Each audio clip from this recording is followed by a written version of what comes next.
신일. 기름값만 걱정하면 늦습니다. 기름값만 걱정하면 늦습니다. 지금 국제유가가 $110를 넘었다는 뉴스. 많은 분들은 이렇게 생각하실 겁니다. 아, 주유비 또 오르겠네. 그런데 진짜 무서운 건 휘발유 가격이 아닙니다. 이게 오래가면 내 장바구니 물가, 내 대출이자, 내 월급의 실질 가치, 심지어 주식 계좌까지 흔들릴 수 있습니다. 왜 기름 한 방울이 한국 경제 전체를 흔드는지 지금부터 아주 쉽게 설명드리겠습니다. 신이 진짜 무서운 건 휘발유 가격이 아니다. 국제유가가 오른다고 하면 가장 먼저 떠오르는 장면이 있습니다. 주유소 전광판입니다. 휘발유 1리터에 얼마, 경유 1리터에 얼마. 그래서 대부분은 유가 뉴스를 보면 이렇게 반응합니다. 차 있는 사람들만 힘들겠네. 하지만 이 생각이 바로 가장 위험한 착각입니다. 유가는 자동차 기름값으로 끝나지 않습니다. 신3. 상식의 착각. 차 있는 사람만 힘들겠네.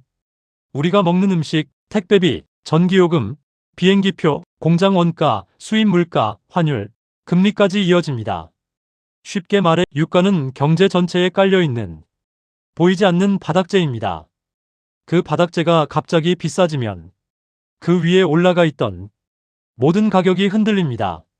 신4. 유가는 경제 전체의 바닥재.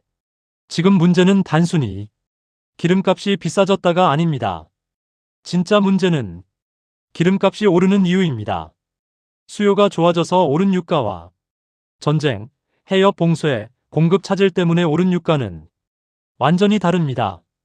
전자는 경기가 좋아서 생기는 열기라면 후자는 경제가 아픈데 체온만 올라가는 상황입니다. 신호. 단순한 기름값 상승이 아니라 공급 충격.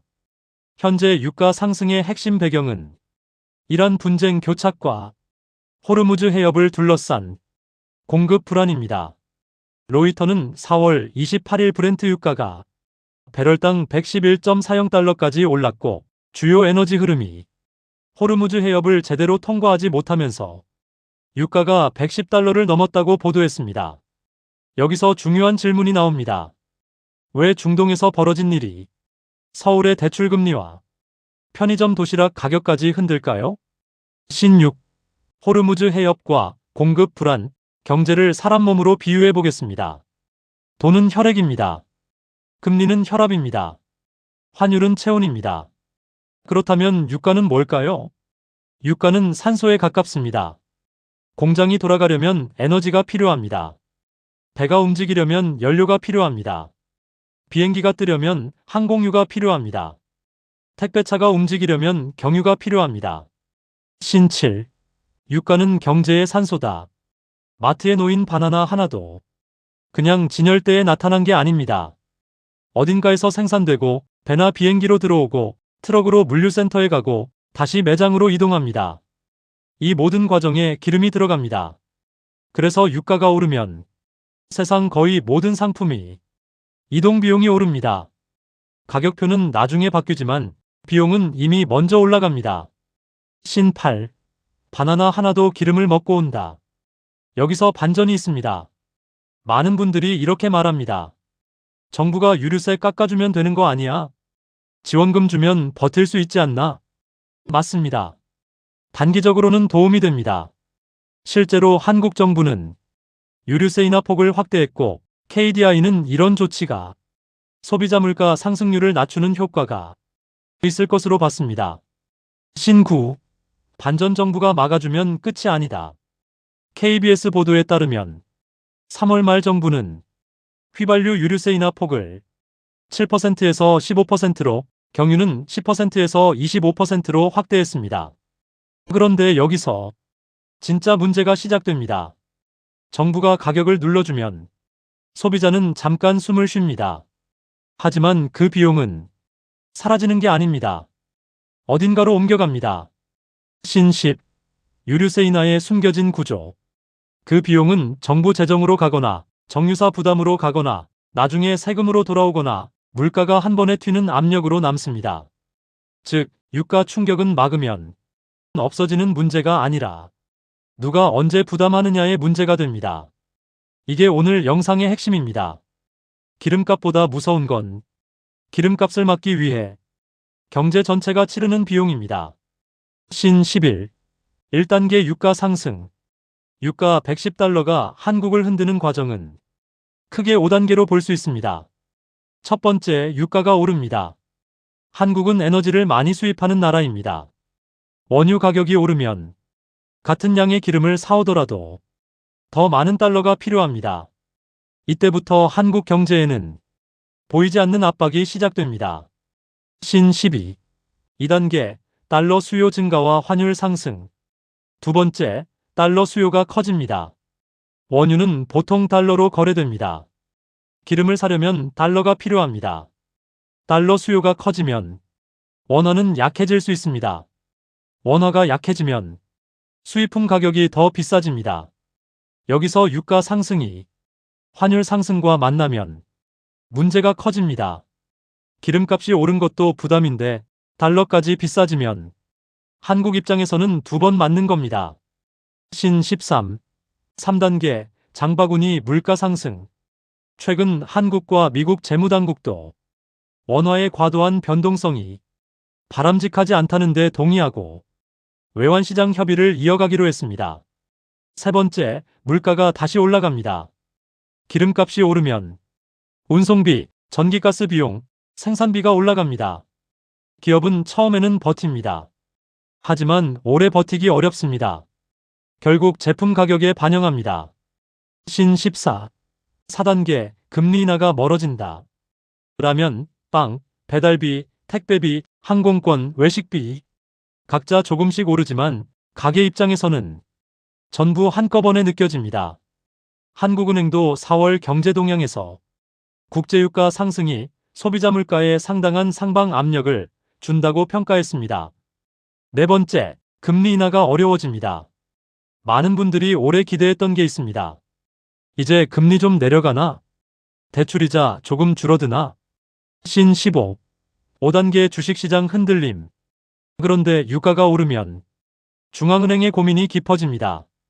경기는 둔화될 수 있는데 물가는 다시 오를 수 있기 때문입니다.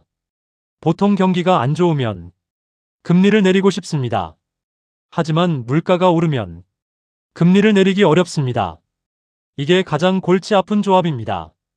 한국은행은 4월 10일 기준금리를 2.50%로 동결하면서 중동전쟁 이후 물가 상승 압력, 성장 둔화 위험, 금융 외환시장 변동성이 커졌다고 밝혔습니다. 신 16. 내 삶에 오는 변화, 주유비, 물가, 대출이자. 다섯 번째, 주식시장이 흔들립니다. 유가가 오르면 기업 이익이 줄어들 수 있습니다.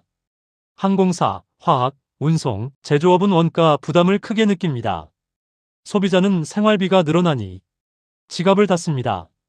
중앙은행은 금리 인하를 미루게 됩니다. 그러면 주식시장은 이렇게 묻습니다. 기업 이익이 정말 버틸 수 있나? 금리는 언제 내려오나?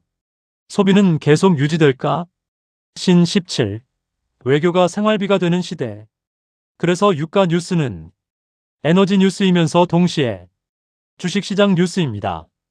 로이터 역시 유가 급등과 함께 글로벌 주식시장이 하락했고 시장이 에너지 비용 상승과 중앙은행 결정에 주목하고 있다고 보도했습니다.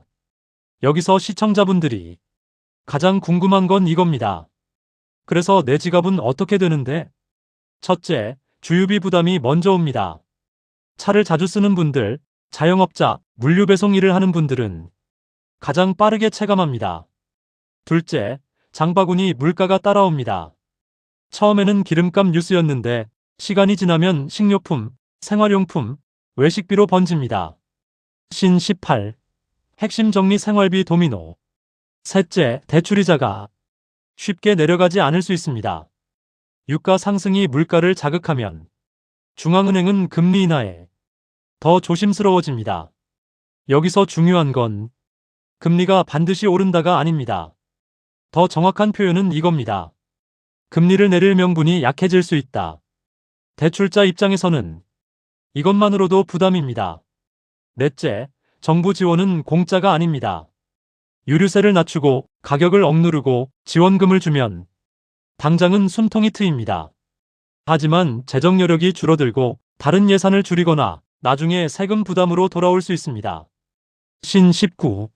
엔딩. 질문 던지기. 다섯째, 외교가 생활비가 됩니다. 한미 외교, 중동 정세, 해협 봉쇄, 미국의 협상 태도. 이런 단어들은 멀게 느껴집니다. 하지만 원유가 달러로 거래되고 한국이 에너지를 수입하는 구조에서는 외교 뉴스가 곧 생활비 뉴스가 됩니다. 오늘의 핵심은 이것입니다. 국제 뉴스는 더 이상 남의 나라 이야기가 아닙니다. 중동의 해협 하나가 한국인의 카드값과 대출이자에 연결되는 시대입니다. 정리해보겠습니다. 유가 110달러가 무서운 이유는 주유소 가격 때문만이 아닙니다. 진짜 무서운 건 유가가 환율을 흔들고 환율이 수입 물가를 밀어올리고 물가가 금리 인하를 어렵게 만들고 금리가 소비와 주식시장에 부담을 주는 연쇄 반응입니다. 그리고 정부가 이 충격을 막으려 할수록 그 비용은 사라지는 게 아니라 다른 곳으로 이동합니다. 결국 질문은 하나입니다. 우리는 지금 기름값을 걱정해야 할까요? 아니면 기름값 뒤에 숨어있는 생활비 도미노를 걱정해야 할까요? 여러분은 어떻게 보시나요? 유가 110달러 시대, 가장 먼저 줄여야 할 지출은 무엇이라고 생각하시나요? 댓글로 여러분의 생각을 남겨주세요.